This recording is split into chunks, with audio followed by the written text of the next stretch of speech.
Bonjour à tous, c'est Jean-Luc Roux sur sa chaîne YouTube. Aujourd'hui, nous allons parler du secrétariat général de la mer. Pour eux, il est urgent de créer une flotte auxiliaire civile pour épauler la marine nationale. Alors, le format de la marine nationale française n'ayant jamais été aussi réduit depuis la fin de la Seconde Guerre mondiale, l'idée de recréer une flotte auxiliaire afin de l'épauler en cas de crise a été prévue par la loi pour l'économie bleue promulguée en 2016. Les navires battant pavillon français peuvent être affectés à une flotte à caractère stratégique permettant d'assurer en temps de crise la sécurité des approvisionnements de toute nature, les moyens de communication, des services et des travaux maritimes indispensables, ainsi que de compléter les moyens des forces armées. La composition de cette flotte à caractère stratégique et les conditions de sa mise en place sont déterminées par voie réglementaire, précise en effet son article 58, lequel a ensuite été intégré au Code de la Défense, article L 1335-4 du Code de la Défense. Les réflexions sur la constitution d'une flotte stratégique adossée à la marine marchande française ont été nourries par plusieurs rapports, dont celui commandé en 2023 par le gouvernement au député Yannick Chenevard, rapporteur du budget de la Marine nationale. Cependant, ce projet tarde à se concrétiser, comme l'a récemment rappelé une étude du Centre d'études stratégiques de la marine, le CESM. Et pour cause, il reste encore des écueils à surmonter, à commencer par celui du format de la marine marchande française qui se classe actuellement au 22e rang mondial avec 424 navires, ce qui, pour le CESM, est insuffisant pour garantir nos approvisionnements, notamment énergétiques, en cas de crise majeure. Dans le rapport qu'il avait remis l'an passé, M. Chenevard avait évoqué les difficultés à identifier les navires marchands susceptibles d'être réquisitionnés. Aussi avait-il recommandé de réactiver la commission permanente de navires de commerce aux besoins de la défense nationale, le COPAND. Il conviendrait que les pouvoirs publics puissent disposer en permanence et en temps réel des plans des navires qui composeraient la flotte stratégique. Cela serait d'un intérêt certain, par exemple, pour la planification par une ambassade ou le ministère des Affaires étrangères ou de l'Europe d'une opération d'évacuation de ressortissants en urgence, avait estimé le parlementaire.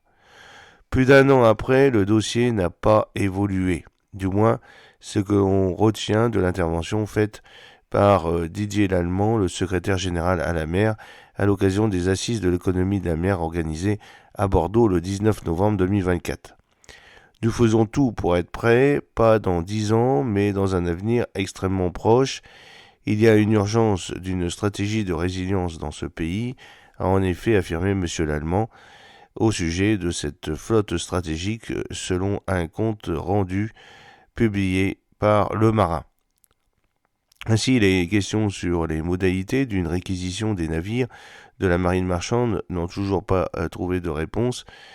Qu'est-ce qu'on est capable de mobiliser, d'envoyer? Est-ce que les équipages concernés sont d'accord pour le faire?